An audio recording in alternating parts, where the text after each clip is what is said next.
नमस्कार दोस्तों, कई तैयारी यूट्यूब चैनल पर आप सभी का स्वागत है। संपूर्ण हिंदी विषय की तैयारी को आगे बढ़ाते हुए आज की क्लास में हम करेंगे हिंदी साहित्य के इतिहास के अंतर्गत जो हमारा काल चला हुआ है आधुनिक काल। आधुनिक काल में हम कर रहे थे छायावाद युग को। छायावाद युग से संबंधित जो जो प्रमुख कवि हुए हैं उनको आज की क्लास में हम करने की कोशिश करेंगे। पहले करेंगे जयशंकर प्रसाद जी को। जयशंकर प्रसाद जी से संबंधित उन सभी तथ्यों को हम करेंगे जो कि परीक्षाओं में बार बार पूछे जाते हैं। DSSS TGT PGT परीक्षा हो या फिर BPSC की परीक्षा हो या फिर NTA नेट की परीक्षा हो या फिर कोई भी किसी भी स्टेट की TGT PGT संबंधी परीक्षा हो या जिसमें हिंदी साहित्य से संबंधी प्रश्न पूछे जाते हैं, उन सभी के लिए ये क्लास काफ़ी मददगार साबित होगी। तो Hindi for all competitive exam के लिए हमारी जो क्लासेस चल रही है संपूर्ण हिंदी साहित्य की, उनके लिए ये इन क्लासों के माध्यम से जो है आपको परीक्षा में बहुत ही ज़्यादा मदद मिलने वाली है और इन तथ्यों में से आपको परीक्षा में प्रश्न देखने को मिलेंगे। तो शुरुआत कर लेते हैं जयशंकर प्रसाद की। तो जयशंकर प्रसाद से संबंधित उन महत्वपूर्ण तथ्यों को देख लेते हैं जो कि परीक्षा की दृष्टि से अति महत्वपूर्ण है। तो देख लेते हैं जयशंकर प्रसाद जी का जन्म काल जो रहा जयशंकर प्रसाद जी का, तो 10 जनवरी 1889 ईस्वी में संगुनी या साहू नामक एक संपन्न परिवार के घराने में इनका जन्म हुआ, ये माना जाता है। क्योंकि जितने भी प्रमुख छायावादी कवि हुए हैं या जितने भी प्रमुख कवि हुए हैं उनका जन्म जो है जन्म काल आप लोगों को याद रख लेना है, क्योंकि परीक्षा में कई बार पूछ लेते हैं कि ये इनका जो है जयशंकर प्रसाद जी का जन्म कब हुआ, निराला का जन्म कब हुआ, महादेवी वर्मा का जन्म कब हुआ। तो इस प्रकार से जन्म भी आपको ध्यान रखना है और आपको डेट भी ध्यान रखनी है जिसमें भी दी हुई हो। तो 10 जनवरी 1889 ईस्वी में संगुनी साहू नामक एक प्रसिद्ध संपन्न घराने में जो है इनका जन्म हुआ। और कहाँ पर हुआ? बनारस में। ये भी आपको ध्यान रखना है, ये मैंने इंक्लूड नहीं किया। तो बनारस में इनका जन्म हुआ। तो देख लेते हैं आगे। अगला जो तथ्य है हमारा मृत्यु काल कब हुई? इनकी मृत्यु कब हुई? 1937 ईस्वी में। 48 वर्ष की जो अल्पायु थी तभी उनकी मृत्यु हो गई। जिस प्रकार से भारतेंदु जी की जो है मात्र 35 वर्ष की आयु में मृत्यु हो गई थी, उसी प्रकार से जो है जयशंकर प्रसाद भी अधिक समय तक नहीं जीवित रहे, यानी कि जो है कम समय में 50 की उम्र से कम समय में ही इनकी मृत्यु हो गई थी 1937 ईस्वी में। जन्म स्थान काशी कहाँ रहा? बनारस, काशी मैंने आपको बताया है। इनके पिता का नाम देवी प्रसाद था और माता का नाम मुन्नी देवी। माता पिता का नाम भी ध्यान रखना है। पिता का नाम क्या था? देवी प्रसाद और माता का नाम क्या था? मुन्नी देवी। इस प्रकार से जयशंकर प्रसाद के माता पिता भी अगर पूछ लिया जाए आप जो है उसका आंसर दे सकते हो। बढ़ते हैं आगे। इनका बचपन का नाम जो है झारखंडी था। क्या नाम था इनका बचपन का? झारखंडी था। और इनका उपनाम क्या रहा है? कलाधर नाम से वे ब्रज भाषा में रचनाएं लिखते थे। आगे चल के हम पढ़ेंगे। तो देख लेते हैं। छायावाद के प्रवर्तक माने जाते हैं, यानी कि जयशंकर प्रसाद जी को छायावाद का प्रवर्तक भी कहा जाता है। इन्हें आधुनिक काल का सुमेरु भी कहा जाता है। और क्या कहा जाता है? छायावाद के प्रवर्तक के साथ साथ आधुनिक काल का सुमेरु। कई बार पूछ लिया जाता है आधुनिक काल का सुमेरु किसे कहा जाता है? तो जयशंकर प्रसाद जी को। इन्हें छायावाद का ब्रह्मा भी कहा जाता है। जैसे कि निराला को क्या कहा जाता है? महेश या रुद्र, और पंत को विष्णु, और जो है महादेवी वर्मा को जो है शक्ति या दुर्गा का नाम दिया। तो इसी प्रकार से प्रसाद जी को ब्रह्मा कहा जाता है। कुछ आलोचकों ने इनको झारखंडी कवि भी कहा है। कुछ आलोचकों ने क्या कहा है? झारखंडी कवि। ये आरंभ में कलाधर नाम से जो है ब्रज भाषा में रचनाएं करते थे। लीलाचंद्र जोशी और गणपति चंद्र गुप्त ने छायावाद का जनक इन्हें माना है। यानी छायावाद का प्रवर्तक जयशंकर प्रसाद जी को किसने माना है पूछा जाए तो लीलाचंद्र जोशी और गणपति चंद्र जी ने जो है जयशंकर प्रसाद जी को छायावाद का जनक अर्थात छायावाद का प्रवर्तक भी माना है। उसके बाद देख लेते हैं आगे। 1909 में इंदु पत्रिका के संपादन के साथ इनकी साहित्य यात्रा आरंभ हो गई थी। कब से? 1909 में। किस पत्रिका के संपादन के साथ? इंदु पत्रिका के संपादन के साथ इनकी साहित्य का जो है यात्रा आरंभ हो गई थी, जो कामायनी तक जो है अंतर्वत तक चलती रही। जो लास्ट अंत में जो है कामायनी तक जो ये चलती रही। 1909 में जो इनकी रचना जो है एक रचना 1906 में आई थी भाई, इनकी 1906 ईस्वी में जो इनकी प्रथम रचना मानी जाती है, प्रथम प्रभात, प्रथम छायावादी रचना जो कौन सी रही है इनकी, प्रथम प्रभात।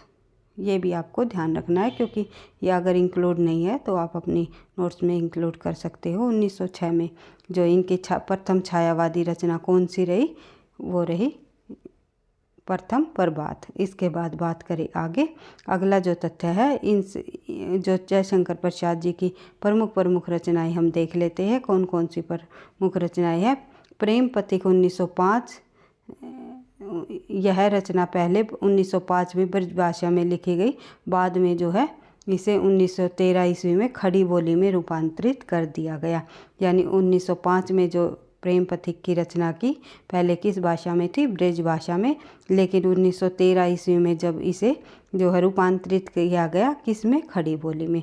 ये आपको ध्यान रखना है। और 1906 में प्रथम प्रभात जो आई वो उनकी छायावादी प्रथम रचना मानी गई। उसके बाद देख लेते हैं आगे, चित्राधार भी 1906 में आई। 1906 से लेकर के 9 के बीच तक जो है इनकी रचनाएं ये चित्राधार प्रकाशित हुई। उसके बाद करुणालय 1913 में, कानन कुसुम 1913 में, महाराणा का महत्व 1914 में। कई बार पूछा जाता है भाई महाराणा का महत्व, इसका जो है सन भी आपको ध्यान रखना है। फिर झरना 1918 में, जो कि छायावाद युग की प्रथम, छायावाद युग का जो परिवर्तन है इसी रचना के आधार पर माना गया। इसके बाद जितनी रचनाएं जो कवियों ने लिखी वो छायावादी कवियों द्वारा लिखी गई जो है, काफ़ी सारी रचनाएं रही, काफ़ी सारी रचनाएं लिखी गई छायावाद की जो झरना रचना के बाद।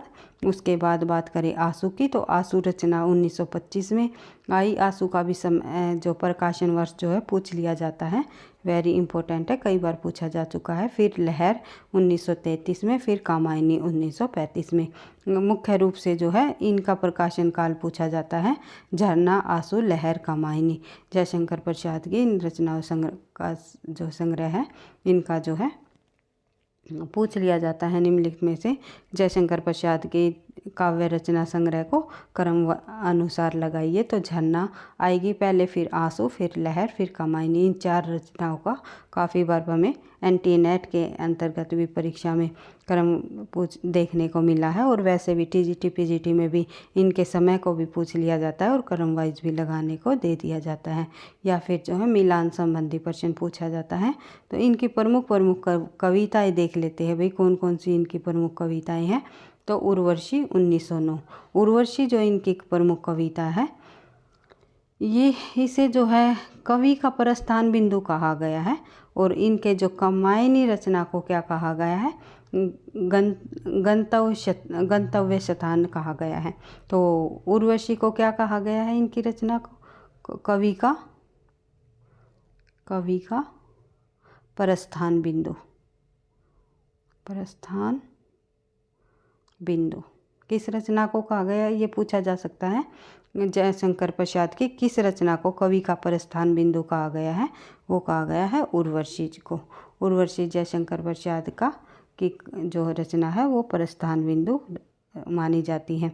और उर्वशी के बाद जो रचना जो संकलित हुई वो चित्रधार नामक एक रचना संकलित की गई। उसके बाद बात करें आगे, 1909 में उर्वशी, फिर है वन मिलन भी 1909 में, फिर है प्रेम राज्य 1909 में, फिर है अयोध्या का उद्धार 1910 में, फिर है शोकोच्छ्वास 1910 में, वपुर्वाहन जो है 1911 में, कल्पना सुख 1909 में, विसर्जन भी 1909 में, विदाई भी 1909 में, नीरव प्रेम 1909 में। ये रचनाएं, काफ़ी सारी रचनाओं का प्रकाशन वर्ष 1909 रहा है, ये आपको ध्यान रखना है। बढ़ते हैं आगे, प्रश्न इससे संबंधित और मुख्य तथ्य हम देख लेते हैं। इनकी रचनाओं से संबंधित जो परीक्षा में तथ्य पूछे जाते हैं, जैसे कि चित्रधार के अंतर्गत हमें जो किस प्रकार जो है पत्र पत्रिकाओं कविताओं में जो है संकलित किया गया, और जो है इनकी रचनाओं के संबंध में देख लेते हैं कौन कौन सी रचनाएं इन जो काव्य संग्रह उसमें जो है संग्रहित किया गया। तो देख लेते हैं एक बार, क्योंकि इन रचना आजकल जो परीक्षा में डायरेक्ट रचना का नाम नहीं पूछा जाता, उन रचनाओं से संबंधित थोड़ा सा डेप्थ पूछ लिया जाता है कि इन रचनाओं के अंतर्गत क्या तथ्य है। तो किस प्रकार की जो उनके अंतर्गत प्रमुख तथ्य रहे हैं, प्रमुख विशेषताएं रही हैं, उनको हम देख लेते हैं। इनमें प्रसाद जी के प्रारंभिक जीवन में विविध पत्र पत्रिकाओं में छपी कविताओं को संग्रहित किया गया, यानी कि प्रारंभिक जीवन में विविध पत्र पत्रिकाओं में छपी कविताओं को किस में संग्रहित किया गया, चित्राधार में। और उसके बाद इसके 2 संस्करण प्राप्त है। प्रथम संस्करण इनकी ब्रजभाषा खड़ी बोली दोनों में रचित रचनाओं का संकलन है तथा द्वितीय संस्करण में केवल ब्रजभाषा में रचित कविताओं का संकलन है। इस कविता संकलन में प्रसाद जी द्वारा रचित निम्नलिखित कविताओं का संकलन किया गया है। कौन कौन सी चित्रधार में संकलित है, ये भी पूछा जा सकता है कि निम्नलिखित में से कौन सी रचना चित्रधार में संकलित नहीं है। तो अयोध्या का उद्धार, वन मिलन, प्रेम राज्य, कल्पना सुख, विदाई, नीरव प्रेम और विसर्जन, ये सभी रचनाएं जो हैं जयशंकर प्रसाद की चित्राधार में संकलित हैं। उसके बाद बात करें आगे, इसमें 1906 से लेकर 1909 के मध्य में रचित रचनाओं का संकलन किया गया है, ये भी आपको ध्यान रखना है। फिर है प्रेम पथिक। प्रेम पथिक के अंतर्गत हम देखेंगे क्या क्या मुख्य तथ्य बनकर सामने आते हैं, कौन कौन से परीक्षा में जो है पूछे जाते हैं। तो यह काव्य पहले ब्रजभाषा 1905 में लिखा गया, किंतु आगे चलकर 1913 में इसे खड़ी बोली में परिवर्तित कर दिया गया। जो प्रेम पथिक है 1905 में पहले लिखा गया, फिर जो है 1913 में खड़ी बोली में परिवर्तित कर दिया। यह एक छोटा सा प्रबंध काव्य है जो प्रणय भावनाओं से ओतप्रोत इनकी विषय वस्तु श्रीधर पाठक द्वारा अनुदित एकांतवासी योगी से मिलती जुलती है। ये पूछा जाता है कि जो प्रेम पथिक है उसका किस रचना का प्रभाव उस पर पड़ा है, तो श्रीधर पाठक के एकांतवासी योगी, जो कि श्रीधर पाठक की जो रचना है एकांतवासी योगी का प्रभाव इसमें देखने को मिलता है। तो देख लेते हैं आगे अन्य तथ्य। तो एक आश्रयदाता, तो दूसरा पथिक, यानी कि दोनों में ही जो है पथिक अपने निराश प्रेम की कहानी सुनाता है और अंत में श्रोता कोई और नहीं वही व्यक्ति सिद्ध होता है जिसके लिए पथिक दुखी है। तो पूर्ववर्ती रचनाओं की भांति इसमें भी प्रेम, प्रकृति, रहस्य, जीवन दर्शन और साहित्य, ऐतिहासिक पौराणिक विषयों का निरूपण किया जा चुका है। बढ़ते हैं आगे, फिर देख लेते हैं महाराणा का महत्व के संबंध में थोड़ी सी मुख्य तथ्य। यह एक लघु ऐतिहासिक खंड काव्य है। इसमें महाराणा प्रताप की उदारता का चित्रण दिया गया है। किनकी उदारता का चित्रण है महाराणा का महत्व में? महाराणा प्रताप की उदारता का चित्रण है। 4 राणा प्रताप की सेना के लोग एक मुस्लिम रमणी को बंदी बना लेते हैं। ये एक यहाँ पर नहीं है भाई, 4 महाराणा प्रताप की सेना के लोग 4, ये थोड़ा टाइपिंग मिस्टेक हो गया है यहाँ पर। तो महाराणा प्रताप की सेना के लोग एक मुस्लिम रमणी के बंदी बना लेते हैं। यद्यपि यह रमणी अब्दुल रहीम खाना की पत्नी थी जो उन पर आक्रमण करने आया था, पर वे उसे सम्मानपूर्वक लौटा देते हैं। इस प्रबंध काव्य की शैली में ओजपूर्ण की प्रधानता है, ये भी आपको ध्यान रखना है। फिर देख लेते हैं कानन कुसुम के संबंध में। कानन कुसुम जो रचना है जयशंकर प्रसाद जी की, उनके संबंध में मुख्य तथ्य हम देख लेते हैं। कौन कौन से तथ्य परीक्षा की दृष्टि से महत्वपूर्ण है, अर्थात परीक्षा में पूछे जाते हैं। तो देख लेते हैं। यह एक कविता संग्रह ग्रंथ है। क्या है? यह एक कविता संग्रह ग्रंथ है। इसमें 1909 से 1913 के मध्य रचित सफूट कविताओं का संकलन किया गया है। ये कविताएं जो है इंदु पत्रिका में छपती है। किस पत्रिकाओं में छपती थी? इंदु पत्रिका में। और इंदु पत्रिकाओं में जो अपनी रचनाओं को की शुरुआत जो है जयशंकर प्रसाद ने की थी, इंदु पत्रिकाओं में छापने से की। उसके बाद देख लेते हैं इनकी अधिकांश कविताओं का विषय परम तत्व है और कहीं कवि अपने आराध्य की प्रार्थनाओं में लीन है तो कहीं उसके करुणा कुंज के विभव का वर्णन कर रहा है। इस संग्रह में प्रसाद जी ने निम्नलिखित कविताएं संकलित है। कौन कौन सी जो हैं? कौन कौन सी कविताएं संकलित है इसके अंतर्गत, एक सेकंड भाई देख लेते हैं। तो इसमें यानी कि कानन कुसुम के अंतर्गत, कानन कुसुम काव्य संग्रह, उसमें जयशंकर प्रसाद की कौन सी कविता संग्रहित है या कौन सी नहीं है, इस प्रकार से प्रश्न पूछा जा सकता है। तो ग्रीष्म का मध्याह्न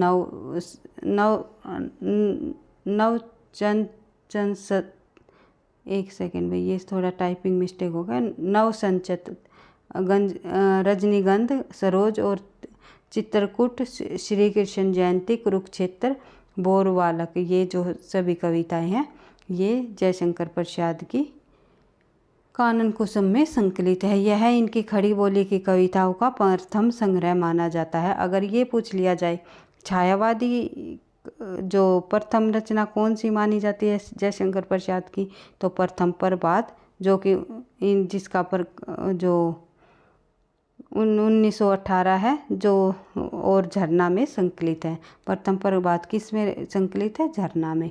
अगर ये पूछ लिया जाए प्रथम खड़ी बोली की प्रथम कविता संग्रह कौन सा रहा है, तो ये रहा है कानन कुसुम, कानन कुसुम। इस प्रकार से आपको ध्यान रखना है। उसके बाद देख लेते हैं अगली रचना है झरना। झरना जो कि एक प्रसिद्ध रचना मानी जाती है जयशंकर प्रसाद की। यहीं से जो है जयशंकर प्रसाद की झरना रचना के आधार पर छायावाद युग का आरंभ भी माना गया है।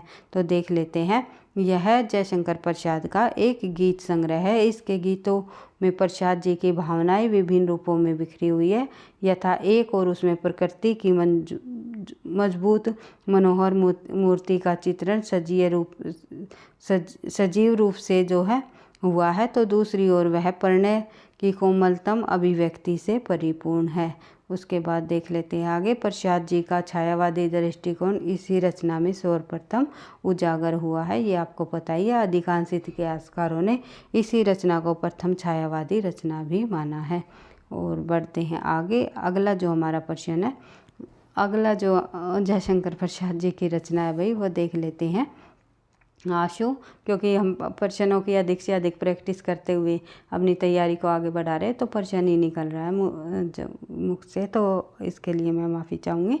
आप सभी को पता है निरंतर अभ्यास ही सफलता का राजा। अधिक से अधिक प्रश्नों का अभ्यास करते हुए हम अपनी तैयारी को धीरे धीरे आगे बढ़ा रहे हैं, साथ साथ जो है कंटेंट को भी लेकर के अपनी जो है हम आगे बढ़ रहे हैं। तो देख लेते हैं आशु रचना से संबंधित जितने भी प्रमुख तथ्य हैं। और एक बात और कहना चाहूँगी भाई, आपको वीडियो पसंद आती है तो प्लीज़ लाइक कर दिया करो, क्योंकि आपके लाइक और कमेंट से ही मुझे नेक्स्ट क्लास बनाने का और अधिक मोटिवेशन मिलता है। तो देख लेते हैं आंसू की बात कर लेते हैं। यह जयशंकर प्रसाद का एक स्मृति काव्य है।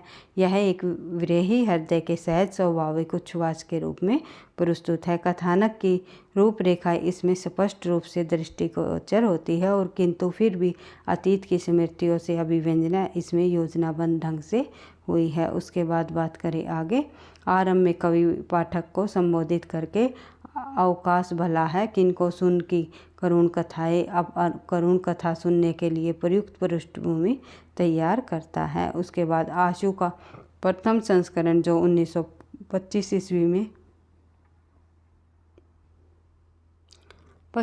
में प्रकाशित हुआ तथा द्वितीय संशोधित संस्करण 1933 ईस्वी में प्रकाशित हुआ था। और द्वितीय संस्करण में जो प्रथम से 64 छंद अधिक माने जाते हैं। फिर है हमारी लहर रचना जयशंकर प्रसाद जी की। यह भी एक जो है कविता संग्रह है और गीति काव्य है। इसमें आंसू 1925 से लेकर 1933 तक की कविताओं को संग्रहित किया है। इस काव्य में प्रसाद जी की गीत कला का उत्कृष्ट रूप दिखाई देता है, और इन गीतों में कहाँ तो प्रकृति के सौंदर्य का वर्णन है, और कहीं प्रणय की जो है तीव्र अनुभूति का, कहीं करुणा की अभिव्यक्ति का, जो कहीं रहस्यवादी जो है हमें देखने को मिलते हैं।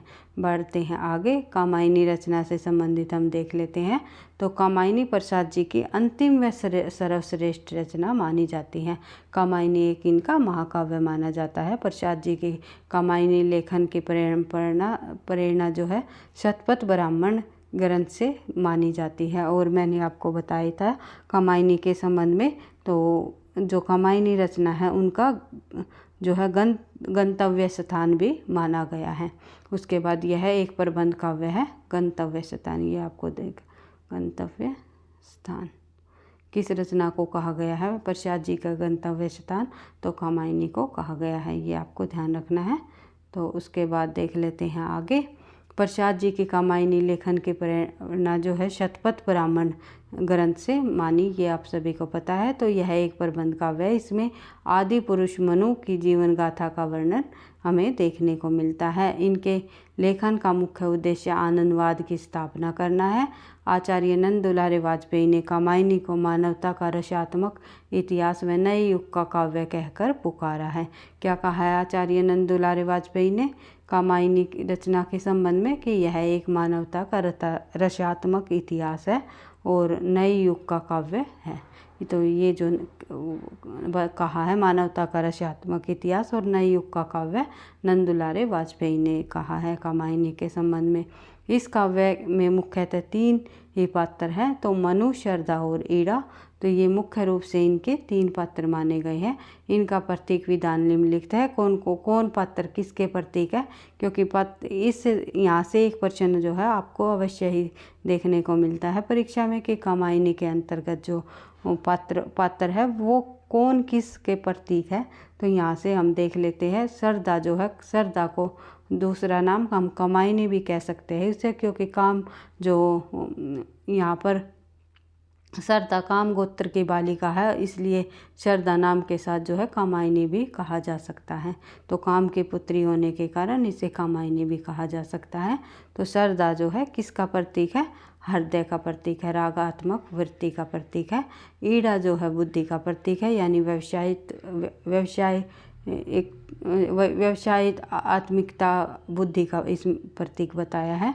और अन्य पात्र आकुली की रात जो है आसुरी शक्तियों के प्रतीक है। उसके बाद जो है कुमार एक पात्र है, कुमार जो कि जो है मान का प्रतीक है। इसके बाद जो है कामायनी में जितने भी सर्ग दिए गए हैं उनको आप जो है क्रम वाइज देख सकते हो, क्योंकि यहाँ से एक क्वेश्चन अवश्य हमें एनटी नेट या DSSBT TGT PGT या अन्य किसी भी स्टेट में पूछी गई TGT PGT परीक्षा में हमें देखने को मिलता है।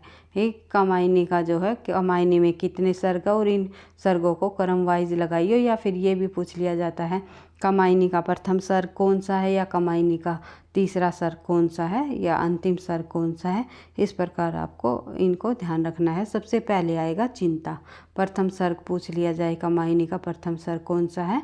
चिंता। दूसरा है आशा, फिर तीसरा है श्रद्धा। वेरी इंपॉर्टेंट, तीसरा सर्ग भी काफ़ी इंपॉर्टेंट रहा है, श्रद्धा।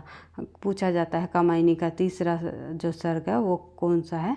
तो वो है श्रद्धा। फिर है काम, फिर है वासना, फिर है लज्जा, कर्म, ईड़ा, वही कर्म के बाद ईर्ष्या, फिर ईड़ा, फिर शौपन, फिर संघर्ष, फिर निर्वेद, फिर दर्शन, फिर रहस्य और अंतिम सर्ग है आनंद। अंतिम ये पूछा जाता है कि अंतिम सर्ग कौन सा है? तो आनंद। बढ़ते हैं आगे। इनको आप फिर से रिवाइज कर सकते हो, क्योंकि क्रम वाइज भी पूछे जाते हैं ये। यहाँ से सर्गों से एक प्रश्न हमेशा। तो देख लेते हैं आगे। अगला जो हमारा तथ्य है कामायनी से ही संबंधित, मानव हृदय की भावनाओं का जैसा सूक्ष्म चित्रण कामायनी में हुआ वैसा अत्यंत मिलना दुर्लभ है। यानी मानव हृदय का जैसा जो है सूक्ष्म छोटे से छोटा जो चित्रण हमें कामायनी में देखने को मिला है वैसा कहीं और नहीं हमें देखने को मिला। उसके बाद बात करें आगे। रामधारी दिनकर ने अपने निबंध दोष सहित में कामायनी के बारे में लिखा। एक हमें निबंध का पता चल गया, रामधारी जी का कौन सा निबंध है? दोष रहित और दोष सहित। इसमें कामायनी के संबंध में इन्होंने लिखा है कि इस विलक्षण कथा के साधन मात्र को मैं आधी या उससे अधिक कविता मानता हूँ।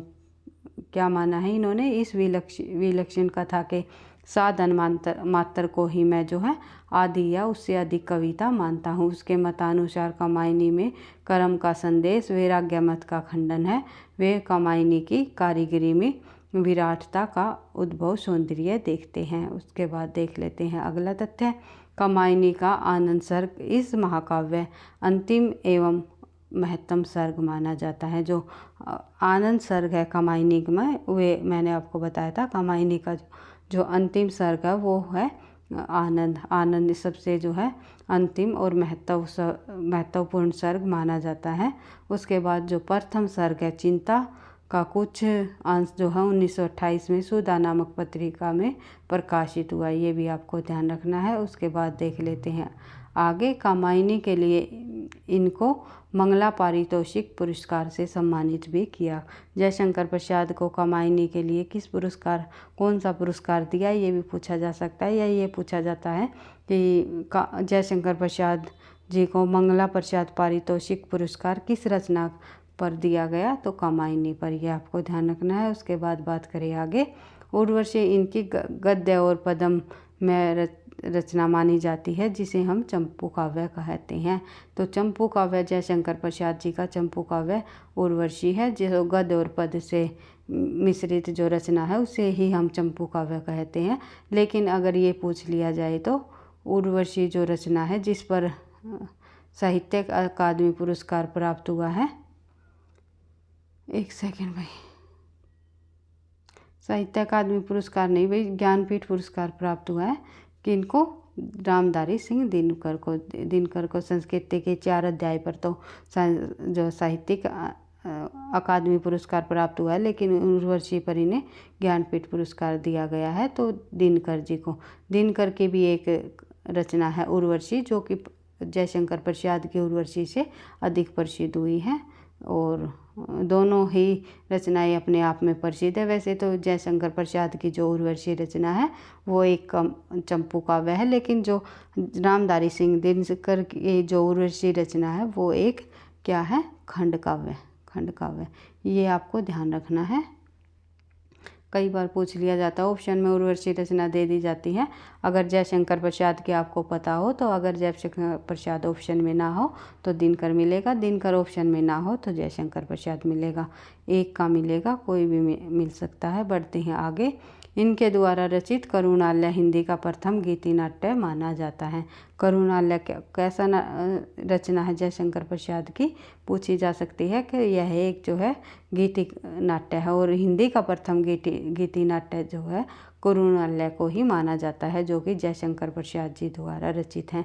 उसके बाद नामवर सिंह की ने जो कामायनी को आधुनिक सभ्यता का प्रतिनिधि महाकाव्य माना है कि नामवर सिंह ने कामायनी को क्या माना है, आधुनिक सभ्यता का प्रतिनिधि महाकाव्य। उसके बाद कामायनी को आधुनिक ढंग का सर्वश्रेष्ठ महाकाव्य किन्होंने कहा है, जो कामायनी को आधुनिक युग का सर्वश्रेष्ठ महाकाव्य कहा जाता है भाई, ये नहीं है कि इन्होंने कहा है। तो कामायनी को आधुनिक युग का सर्वश्रेष्ठ महाकाव्य कहा जाता है। या ये पूछ लिया जाए आधुनिक युग का सर्वश्रेष्ठ महाकाव्य किस रचना को कहा जाता है, तो जयशंकर प्रसाद की कामायनी को। उसके बाद देख लेते हैं शांति प्रिय द्विवेदी कामायनी को छायावाद का उपनिषेध मानते हैं। शांति प्रिय द्विवेदी जी कामायनी को क्या मानते हैं, छायावाद का उपनिषेध। उसके बाद निराला ने कामायनी को रहस्यवाद का पहला महाकाव्य माना है। किसने कामायनी को रहस्यवाद का पहला महाकाव्य माना है निराला ने। नंद दुलारे वाजपेयी ने कामायनी को रसात्मक इतिहास का प्रथम इतिहास कहा है, और डॉक्टर नगेंद्र ने कामायनी को मानव चेतना का विकास महाकाव्य कहा है। ये हमने शायद देख लिया था।